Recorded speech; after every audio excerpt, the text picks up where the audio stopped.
నా పేరు ద్రోణాదుల వెంకట్రావు ఫ్రమ్ నెల్లూరు నుంచి వచ్చాను. మాది Jayalakshmi films south Indian banner నాది. అయితే ఈ మూవీలో ఏదైతే ఎర్రచీర ఉందో, ఎర్రచీర లాస్ట్ ప్రెస్ మీట్లో కూడా నేను చెప్పడం జరిగింది. 6వ తేదీ రిలీజ్ అయ్యే సినిమాలో ఎర్రచీర ఒక్కటే నిలబడుతుంది, మిగతా అన్ని పబ్లిక్లో ఇబ్బందికరమైన వాతావరణం చూస్తుందని. అదేవిధంగా ఈరోజు ఎర్రచీర పబ్లిక్లో బ్రహ్మాండమైన రెస్పాన్స్ తోటి ఇరు రాష్ట్రాల్లో ప్లస్ కన్నడలో కూడా ఒక థియేటరు ఈరోజు ఫుల్ అయింది. అంటే ప్రేక్షకుల్లో మనోభావాలు ఎర్రచీర వైపు ఉన్నాయి అనే దానికి ఇదొక ప్రత్యేక తార్కాణం. నెంబర్ 2 ఏంటంటే సుమన్ అనే అతను దీనికి ప్రొడ్యూసర్గా ఉన్నాడు, డైరెక్టర్గా ఉన్నాడు, స్క్రీన్ ప్లే కూడా అతనే. అందువల్ల ఇన్ని విభాగాలు భుజాలు వేసుకొని తను నిర్వహించాడంటే చాలా గొప్ప విషయం. అందువల్ల సుమన్ని మీరందరూ ఆయన అప్రిషియేట్ చేస్తూ మీరందరూ చప్పట్ల ద్వారా ఆయన అభినందించాలని కోరుతూ ఉన్నా. Thank you. చీర మూవీ 6వ తారీఖున రిలీజ్ అయ్యి థియేటర్లో బాగా ఆడుతుందండి. ఈ సినిమా అన్ని పాళ్ళు కలగలిపి సినిమాని ఎంతో శ్రమ కూర్చి సుమన్ బాబు గారు సినిమా తీయటం జరిగింది. ఆ సినిమా ప్యాషన్తో సినిమా తీశారు కాబట్టి ఈ రోజున అవుట్పుట్ బాగుంది. పబ్లిక్లో అన్ని ఎలిమెంట్స్ బాగున్నాయి అని చెప్పేసి టాక్ వస్తుందండి. కాబట్టి ఈ సినిమాని సక్సెస్ చేసిన ప్రతి ఒక్క ప్రేక్షక దేవుళ్ళందరికీ కూడా నమస్కారాలు తెలియజేసుకుంటున్నాను. ఈ సినిమా ఇంకా బాగా ఆడాలని చెప్పేసి కోరుకుంటున్నాను. అట్లాగే ఈ సినిమాలో కారుణ్య చౌదరి గారు ఎంతో అందంగా ఉన్నారు కానీ భయపెట్టేశారు. అందంతో కాదు, ఆ సినిమాలో చూస్తేనే తెలుస్తుంది. ఇంటర్వెల్ నుంచి ఆ భయపెట్టడం అనేది, అప్పుడు దాకా ఒక ఎలివేషన్ ఉంది, ఇంటర్వెల్ తర్వాత ఇంకో ఎలివేషన్ ఉంది. చాలా బాగా వచ్చింది సినిమా. కంపల్సరీ ప్రతి ఒక్కరు కూడా ఈ సినిమాని ఆదరించాలని కోరుకుంటున్నాను. అట్లాగే ఎలక్ట్రానిక్ అండ్ ప్రింట్ మీడియా వారికి నా ప్రత్యేక ధన్యవాదాలు తెలియజేసుకుంటున్నాను. Thank you అన్నాల. వాసు యాక్చువల్గా మాది ఇన్స్టాగ్రామ్ అండ్ యూట్యూబ్లో వాసు పూజ్యం అని ఉంటుంది. ఎర్రచీర యాక్చువల్గా జనరల్గా ఏంటంటే ఒక విభాగంలో ఒక వ్యక్తి రాణించడమే చాలా కష్టం ఈ రోజుల్లో. అలాంటిది ఒక నిర్మాతగా బాధ్యత తీసుకొని దర్శకుడిగా, యాక్టర్గా, పబ్లిసిటీతోనే అన్నీ ముందుండి నడిపించిన సుమన్ బాబు సినిమా ఈరోజు చిన్న సినిమానే కానీ చాలా పెద్ద సినిమా అయింది. కాకపోతే దీంట్లో లాగింగ్ ఎక్కడ కనిపిస్తుందంటే ఎలక్ట్రానిక్ మీడియా వాళ్ళు కానీ లేకపోతే యూట్యూబ్ మీడియా వాళ్ళు కానీ మన యూట్యూబ్లో చేసినాడు కానీ రివ్యూస్ అనేది ఇవ్వకపోవటం అనేది కొంచెం లాగింగ్గా అనిపించింది. బట్ అది ఉండుంటే బ్లాక్ బస్టర్ అయి ఉండను, ఎందుకంటే వాళ్ళు పెట్టిన దానికి 10 వచ్చినాయి. ఇప్పుడు కూడా మీ అందరికీ ముఖ్యంగా కోరుకునేది ఏంటంటే ఈ సినిమాని దయచేసి జనంలోకి తీసుకెళ్ళండి, ఎందుకంటే అది మీతోనే సాధ్యమైద్ది. ఎవరు ఎంత చెప్పినా కూడా మౌత్ పబ్లిసిటీ ఉన్నా లేకపోయినా ఎలక్ట్రానిక్ మిత్రుల ద్వారానే అయిపోతుంది. అలాగే కారుణ్య చౌదరి గారు ఇందాక కామేష్ గౌడ్ గారు చెప్పినట్టు అందంగా, రూపంలో అందంగా ఉంది, అభినయంలో రౌద్రంగా ఉంది. ఇలా ముందు మన సుమన్ బాబు ఇండస్ట్రీకి ఇలానే మంచి హిట్లు తీయాలని, అలాగే ఇందాక వెంకటరావు గారు చెప్పినట్టు ఆయన చాలా మంచి మాటలు చెప్పారు. ఎందుకంటే ఆగిపోయిన సినిమా అనేది ఏంటంటే కనలేకపోయిన బిడ్డ లాంటిది. సో దానికి నేను సహాయపడుతున్నానంటే ఆయన పెద్ద మనసుకి వినమ్రతతో నమస్కరిస్తూ మీ అందరూ ముందుకెళ్ళాలని, ఈ సినిమాని ఇంకెంత ముందుకు తీసుకెళ్లాలని. అలాగే IMDbలో 9 రేటింగ్ ఉంది. మొట్టమొదటి సినిమా 3 రోజుల తర్వాత అంటే 6వ తారీఖు రిలీజ్ అయ్యి ఇవాళ 2 రోజులకి థర్డ్ డేకి 9 రేటింగ్ IMDbలో ఉన్న మొట్టమొదటి సినిమా ఈ మధ్య కాలంలో. కాకపోతే ఇది జనాల్లోకి వెళ్ళలేదు కాబట్టి మిత్రులందరూ మీ వాట్సాప్ గ్రూపులు చాలా ఉంటాయి కాబట్టి అట్లీస్ట్ ఈ ట్రైలర్ని IMDb దాన్ని తన మొబైల్ నుంచి పంపిస్తాడు, అవి షేర్ చేయండి. అట్లీస్ట్ షేర్ చేస్తే ఎంతో కొంత రీచ్ అవుతుంది, మనం చేయగలిగిన సాయం. ఎందుకంటే ఈ సినిమా ద్వారా 24 ఫ్రేమ్స్లో అందరూ బాగుపడతారు. ఆ బాగుపడే కళాకారుల్లో మీరు కూడా ఉంటారు. ఎందుకంటే ఒక ప్రెస్ మీట్కి వచ్చి మీరు కవర్ చేసి మీ వృత్తి ధర్మంలో ఎలాగైతే బాగుంటారో మీరు అందరూ బాగుండాలంటే ఒక సినిమాని ప్రమోట్ చేయండి, అది మంచి సినిమాని ప్రమోట్ చేయండి. Thank you so much all. మా మూవీని మంచి సక్సెస్ ఇచ్చారు, మాకు మంచి పాజిటివ్ టాక్ వచ్చింది. ఎస్పెషల్లీ ఫీమేల్స్ అంటే చాలా అట్రాక్టివ్గా ఉన్నారు ఈ మూవీకి. లాస్ట్ క్లైమాక్స్ సీన్కి అయితే ఏడ్చారు. ఈవెన్ నేను ఆల్సో థియేటర్లో నాకు కూడా వాటర్ వచ్చింది చూసినప్పుడు. ఫస్ట్ టైం యాక్చువల్లీ నేను 6th చూశాను మీ అందరితో పాటుని. నాకు చాలా బాగా నచ్చింది. అండ్ ఫీమేల్స్ నుంచి కూడా మంచి రెస్పాండ్ వస్తుంది. As a mother sentiment, daughter, వీళ్ళ బాండింగ్ అనేది చాలా బాగా చూపించారు. అంటే వన్స్ చనిపోయిన తర్వాత కూడా తల్లి కూతురులో ఇంత ప్రేమ ఉంటుందా అని చెప్పడానికి బెస్ట్ ఎగ్జాంపుల్ మా మూవీ. అలాగే సుమన్ గారు మల్టిపుల్ రోల్స్ అయితే ప్లే చేశారు. ఈవెన్ 24 క్రాఫ్ట్స్ చూసుకుంటూ ఆయన డైరెక్టర్గా, వన్ ఆఫ్ ద హీరోగా చాలా కష్టపడి చేశారు. And at the same time producer ఈయన ఉన్నారు. అండ్ ఇంకొక సుబ్బారెడ్డి గారు, ఆయన కూడా జాయిన్ అయ్యారు. వన్ ఆఫ్ ద ఆర్టిస్ట్ ఆయన. Thank you so much. And Subbareddy garu, Suman గారు ఇంత మంచి మూవీని ఇచ్చారు. లాస్ట్లో వచ్చినా సరే వెంకట్ గారు చాలా మంచి హెల్ప్ చేశారు మా మూవీ బయటికి రావడానికి కానీ, ఇలా స్క్రీన్స్లో ప్లే అవ్వడానికి కూడా. Thank you so much Venkat గారు. అండ్ చెప్పాలంటే మీడియా పీపుల్ మాకు చాలా హెల్ప్ చేశారు. ఎప్పటికప్పుడు ప్రమోషన్స్ చేస్తూ మా మూవీని ముందుకు తీసుకెళ్లారు. అలాగే ప్రేక్షకులు కూడా మమ్మల్ని చాలా మంచిగా ఆదరిస్తున్నారు. ఎవ్రీవన్ బాగుంది అని పాజిటివ్ టాక్, అంటే ఇట్స్ ఏ జెన్యూన్ రివ్యూ చెప్తున్నారు నాకు తెలిసిన వాళ్ళు, చూసిన వాళ్ళందరూ కూడా. ఎక్కువ అంటే ఫస్ట్ హాఫ్ అంతా కమర్షియల్ వెళ్ళింది, సెకండ్ హాఫ్ అంటే మదర్ సెంటిమెంట్ ఉంది అన్నారు. And I here so happy. ఇందులో యాక్చువల్లీ నావి 2 రోల్స్ ఉంటాయి. డిఫరెంట్ రోల్స్ చేశాను. One of the Shweta, one of the పార్వతిగా చేశాను. But 2 roles is different. My role I supposed to Parvati role. I enjoyed that role and also emotional also. Thank you so much for all. Thank you and producer, director and Suman Garu. Thank you so much all of you. నమస్కారం. ఎందుకంటే ఇది thanks mate. ఎందుకంటే చాలా రోజుల తర్వాత నుంచి ఎప్పటి నుంచో రిలీజ్ చేద్దాం అనుకున్న సినిమా ఫిబ్రవరి 6వ తారీఖు నాడు రిలీజ్ అయింది. దానికి ముందుగా మా మీడియా మిత్రులందరికీ కృతజ్ఞతలు తెలుపుతున్నాను. ఎందుకంటే ప్రతి ప్రెస్ మీట్లో నేను చెప్పేదే మా మీడియా లేనిదే నేను లేను అని. ఈరోజు ఈ మీడియా ద్వారా ఎర్రచీర అనేది అందరికీ తెలిసింది. ఎర్రచీర మూవీ అనేది ప్రతి ఒక్కరికి తెలిసింది. ప్రేక్షకుల ఆదరణ అందుతుంది. ఇంకా పోతే ఈ థ్యాంక్స్ మీట్లో నేను థ్యాంక్స్ చెప్పుకోవాల్సిన వాళ్ళు చాలామంది ఉన్నారు. ఫస్ట్ మీడియాకి థ్యాంక్స్ చెప్తున్నాను. సెకండ్ విక్టరీ వెంకటేష్ బాబు గారికి థ్యాంక్స్ చెప్తున్నాను. నెక్స్ట్ రాజేంద్ర ప్రసాద్ గారికి థ్యాంక్స్ చెప్తున్నాను. నెక్స్ట్ వచ్చేసి అనిల్ రావుపూడి గారికి థ్యాంక్స్ చెప్తున్నాను. నెక్స్ట్ బాబీ గారికి థ్యాంక్స్ చెప్తున్నాను. తలసాని శ్రీనివాస్ యాదవ్ గారికి థ్యాంక్స్ చెప్తున్నాను. మారుతి గారికి థ్యాంక్స్ చెప్తున్నాను.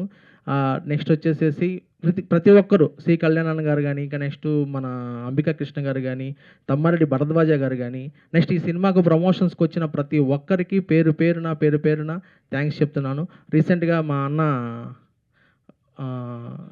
మధుయాష్కి గౌడ్ అన్న గారికి, నెక్స్ట్ వచ్చేసేసి మొత్తం ప్రతి ఒక్కరు ఈ సినిమాకి ఎవరైతే నాకు ప్రమోషన్ హెల్ప్ అయ్యారో అందరికీ, దిల్ రాజు గారికి అందరికీ థ్యాంక్స్ చెప్తున్నాను. పేరున థ్యాంక్స్ చెప్తున్నాను.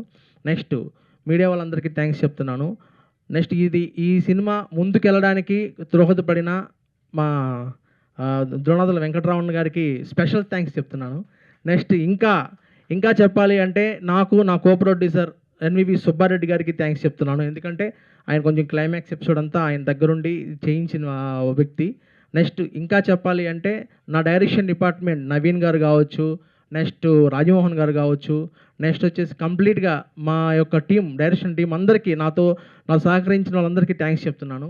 ఇంకా చెప్పాలి అంటే నాతో నా డిఓపి కావచ్చు, నా డిఓపి చందు కానీ, నెక్స్ట్ సౌండ్ ఎఫెక్ట్స్ చేసిన ప్రదీప్ కానీ, నెక్స్ట్ నాకు ఈ సినిమాని బ్రతికించి ఈ సినిమాలో దమ్ము చూపించిన మిస్టర్ చిన్నా గారికి, చిన్న గారు బ్యాక్గ్రౌండ్ స్కోర్తో అదరగొట్టేదానికి థ్యాంక్స్ చెప్తున్నాను. నెక్స్ట్ ఇంకా చెప్పాలి అంటే మా ప్రమోద్ మ్యూజిక్ డైరెక్టర్ 2 సాంగ్స్తో ఉర్రు తొలగించాడు. నాకు ఇష్టమైన నా ఫేవరెట్ ముద్దు సాంగ్, తొలి ముద్దు సాంగ్ ఈరోజు ప్రేక్షకుల్లో ప్రతి థియేటర్లో ఆ సాంగ్ రాగానే చాలామంది ఎంజాయ్ చేశారు. నా దగ్గర వీడియోస్ కూడా ఉన్నాయి. ఆ సాంగ్ వచ్చిన ఎంజాయ్ చేశారు. బి క్లాస్ సి క్లాస్ సెంటర్లో ఆల్రెడీ ఆ సాంగ్ వచ్చినప్పుడల్లా మాస్ జనం మొత్తం, అంటే కింద బెంచి జనం కానీ, నేల జనం కానీ కంప్లీట్గా ఆ సాంగ్ వచ్చిన వల్ల ఎగురుతున్నారు. నేను చూశాను. అంటే నేను ప్రత్యేకంగా ఒక థియేటర్కి వెళ్ళి మాస్క్ పెట్టుకు మరి చూసి వచ్చాను. థియేటర్లో ఎంజాయ్ చేస్తున్నారు ప్రతి ఒక్కరు. ఇంకా చెప్పాలంటే ఈ సినిమాలో ప్రతి ఒక్కరు చాలామంది వర్క్ చేశారు. బేసిక్గా ఆలీ గారు రావాల్సింది, ఇవాళ ఆలీ గారు కాకినాడ షూటింగ్లో ఉన్నాడు. నెక్స్ట్ వచ్చేసి మహేష్ రావాల్సింది, మహేష్ వచ్చి అరకు షూటింగ్లో ఉన్నాడు. రఘుబాబన్న రావాల్సింది, మరియు రఘుబాబన్న కూడా సడన్గా షూటింగ్ అయింది. నెక్స్ట్ ఇలాగా ప్రతి ఒక్క ఆర్టిస్ట్ కూడా నా సినిమాలో దగ్గర 23 మంది చేశారు. ప్రతి ఫ్రేమ్లో సుమన్ శెట్టి దగ్గర నుంచి మొత్తం అందరూ క్యాస్టింగ్ చేశారు.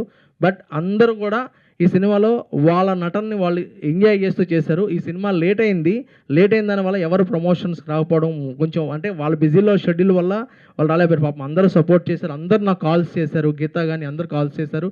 సినిమా గ్రాండ్ సక్సెస్ అయింది. ఎర్రచీర ఈ ఫిబ్రవరి 6వ తారీఖు రిలీజ్ అయిన వాటిల్లో నెంబర్ 1గా రిలీజ్ అయిన సినిమా ఎర్రచీర. 250 స్క్రీన్స్ రిలీజ్ అయిన సినిమా మొత్తం 250 స్క్రీన్స్లో. అంటే సినిమా టాక్ వచ్చేసి సూపర్ హిట్ టాక్ని సొంతం చేసుకుంది. సెకండ్ హాఫ్ పీక్స్లో ఉందన్నారు. ఇంకా పోతే ఇందులో మైనస్లు ప్లస్లు చాలామంది చెప్పారు. ఇంకా మా మీడియా అన్నలు చాలామంది కూడా కొంతమంది రివ్యూలు ఇచ్చారు. కొంతమంది రివ్యూల కోసం వెయిట్ చేస్తూ ఉన్నాను.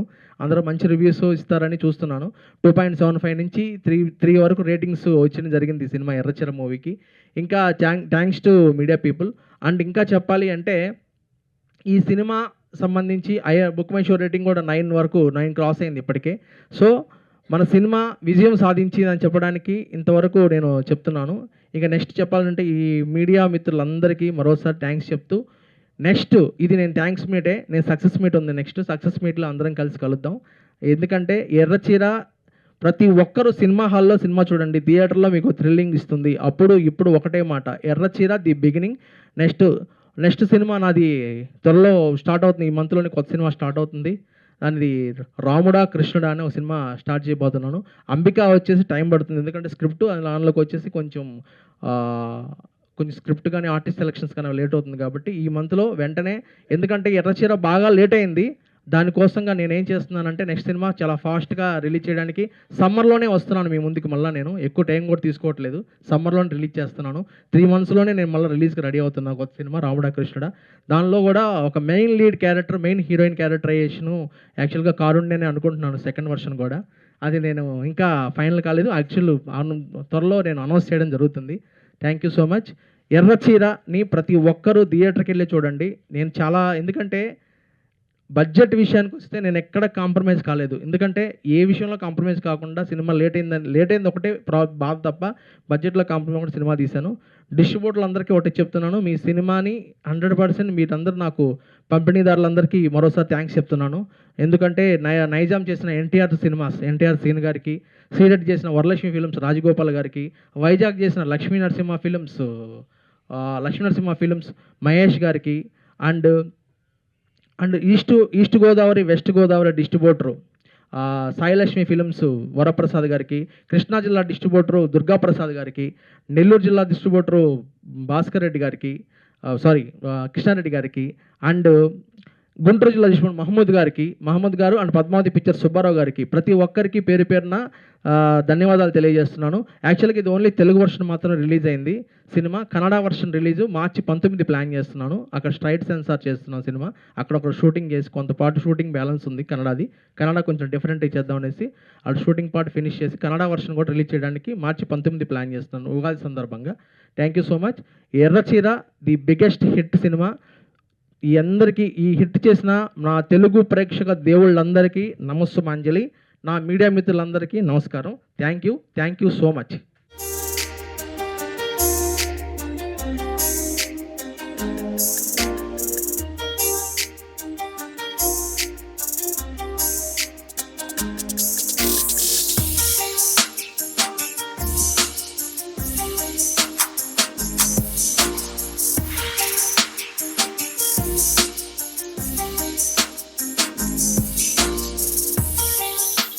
ఎర్రచీర మూవీకి మంచి రెస్పాన్స్ వస్తుంది ప్రజెంట్ ఉన్న వాటిల్లో. ఎందుకంటే మదర్ సెంటిమెంట్ కావచ్చు, హారర్ కావచ్చు. మనం ఏంటంటే కాకపోతే ఎర్రచీర మూవీలో ఆడియన్స్ ఏం ఎక్స్పెక్ట్ చేశారంటే ఫుల్ హారర్ ఎక్స్పెక్ట్ చేశారు. ఫుల్ హారర్ ఎక్స్పెక్ట్ చేశారు చాలామంది. అక్కడ కొంతమంది డిసప్పాయింట్ ఫీల్ అయ్యారు. ఫుల్ హారర్ ఉంటుందేమో అనేసి కొంతమంది ఫీల్ అయ్యారు. మనం ముందు నుంచి చెప్పుకుంటే ఉన్న హారర్ టచ్ చేశాను కానీ ఫుల్ హారర్ మూవీ కాదు అని చెప్తూనే ఉన్నా. కంప్లీట్ మదర్ సెంటిమెంట్ మూవీ ఇది. సో ఆడియన్స్కి ఏం కావాలో అది ఇచ్చాను, హ్యాపీగా ఫీల్ అవుతుంది అనమాట. No issue. చాలా మంచిగా వస్తుందండి. అప్రిషియేషన్స్ అంటే చాలా బాగున్నాయి. ఎస్పెషల్లీ శ్వేత అనేది ఒక అంటే మోడర్న్ గర్లే, నాట్ అల్ట్రా మోడర్న్ గర్ల్, ఒక హౌస్ వైఫ్ లా ఉంటుంది శ్వేత. ఓకే క్యారెక్టర్, తను హారర్లో భయపెట్టింది జనాల్ని. బట్ పార్వతి దగ్గరకు వచ్చేటప్పటికి క్యారెక్టర్ వెరీ ఇన్నోసెంట్ ఉమెన్. తను ఓన్లీ రెస్పాన్సిబిలిటీ, హస్బెండ్, డాటర్, ఈ రెస్పాన్సిబిలిటీ, హౌస్, దానికి ఆ ప్రపంచం తప్ప వేరే తెలియదు. అలాంటిది సడన్గా అమ్మాయి life suddenly change after baby birth తర్వాత అమ్మాయి కంప్లీట్లీ చేంజ్ అయిపోతుంది. అప్పుడు దాకా ఒక మంచిగా ఉన్న అమ్మాయి సడన్లీ వై చేంజ్, ఎందుకు చేంజ్ అయింది అనేది మూవీ చూసే వాళ్ళకి అర్థమవుతుంది. ఎస్పెషల్లీ రీజన్ పాప. ఆ రీజన్ వాళ్ళు అంతగా ప్రేమించిన హస్బెండ్కి కూడా దూరం అయిపోతుంది. అంటే ఇక్కడ చూపించింది ఏంటంటే భర్త ప్రేమ కన్నా కూతురు ప్రేమ అనేది చాలా ముఖ్యం మదర్కి అనేది. Thank you. అంటే నేను యాక్టర్ అనేది పక్కన పెడితే బేసికల్ ఐఎమ్ డైరెక్టర్. డైరెక్టర్ అంటే నాకు పిచ్చి, డైరెక్షన్ అంటే నాకు మామూలుగా ఉండదు. అంటే నా డైరెక్టర్ అంటే అంత ఇష్టం. అయితే నేను చాలామంది హీరోల చుట్టూ తిరగడం జరిగింది టు బి ఫ్రాంక్. ఫస్ట్‌లో అంటే ఎర్రచీర కన్నా ముందు సినిమాలు 2, 3 సినిమాలు నేను తిరగడం జరిగింది. అయితే ఎవరైనా సరే ఫస్ట్ కథ ఇవ్వండి, డైరెక్షను వేరే వాళ్ళకి ఇస్తాం, ఫస్ట్ టైం డైరెక్షన్ కదా మీరన్న టైప్ ఆఫ్‌లో ఫస్ట్ నన్ను కొంతమంది ఇచ్చేశారు. అంటే అందులో టాప్ మోస్ట్ హీరోలు కూడా ఉన్నారు. ఆ లిస్ట్ అవసరం లేదు కానీ టాప్ మోస్ట్ హీరోలు కూడా ఉన్నారు. అందులో ఈ ఫస్ట్ సినిమా స్క్రిప్ట్ ఇచ్చేయండి నాకు, నేను డైరెక్షన్ వేరే వాళ్ళతో చేయించుకుంటాను టైప్‌లో కొంచెం చేశారు, అదొకటి. నెక్స్ట్ హీరోగా డేట్ల కోసం చాలామంది తిరిగినా కానీ ఎవరు కూడా డేట్లు ఇవ్వడం జరగలేదు. సో దానికోసం ఒక మంచి స్క్రిప్ట్ డిజైన్ చేశాను. ఏంటి ఆ స్క్రిప్ట్ అంటే ఎర్రచీర. వేరే వాళ్ళ డబ్బులు తీసుకొచ్చి మన డైరెక్షన్లో రుద్దడం నాకు ఇష్టం లేదు. ప్లస్ ఆఫ్ ఆల్ నేను ఎవరి చుట్టూ తిరిగేంత ఓపిక, టైము 2 లేవు. నేను అందరిలాగా హీరో ప్రొడ్యూసర్ చుట్టూ తిరిగేంత ఓపిక నాకు ఎప్పుడూ లేదు. ఎందుకంటే ప్రొడ్యూసర్ తిరిగి వాడు రేపు పెడతా మాపు పెడతా వద్దు, ఏదైనా స్ట్రైట్ ఫార్వర్డ్లో ఉంటా. కాబట్టి నేను ప్రొడక్షన్ చేయడం జరిగింది. ప్రొడక్షన్ చేసి లేట్ అయ్యండి వచ్చేమో సినిమా కానీ మంచి చిత్రాన్ని తీయడం జరిగింది. ఈరోజు కూడా మీరు చూసే ఉంటారు కర్ణాటకలో ఒక బాబా గురించి. ఈరోజు వచ్చింది న్యూస్, ఇవాళ వచ్చింది కర్ణాటకలో బాబా. ఇట్లాంటి దొంగ బాబాలు చాలామంది ఉన్నారు ఇండియాలో, ఓకేనా? ఆ దొంగ బాబాల గురించిలో డేరా బాబా, అప్పట్లో డేరా బాబా దాని మీద తీసుకున్న కంటెంటే ఈ దిల్కుష్ బాబా. వర్గాలకు ఇబ్బంది అంటే నేను ఉన్నది తీశాను, కొన్ని సందర్భాల్లో ఉన్నది తీశాను. అంటే చాలామంది ఏంటంటే గుడ్డిగా స్వామీజీల దగ్గరికి వెళ్ళడం జరుగుతుంది. వాళ్ళందరి కోసం ఒక కనువిప్పుగా తీశాను అనమాట. ఇలా ఉంటుందిరా బాబు, అందరూ బాబాలు ఒకేలా ఉండరు, దొంగ బాబాలు చాలామంది ఉన్నారు. 100లో ఒక 10% మాత్రమే నిజమైన బాబాలు ఉన్నారు, 90% దొంగ బాబాలే ఉన్నారు. To be Frank.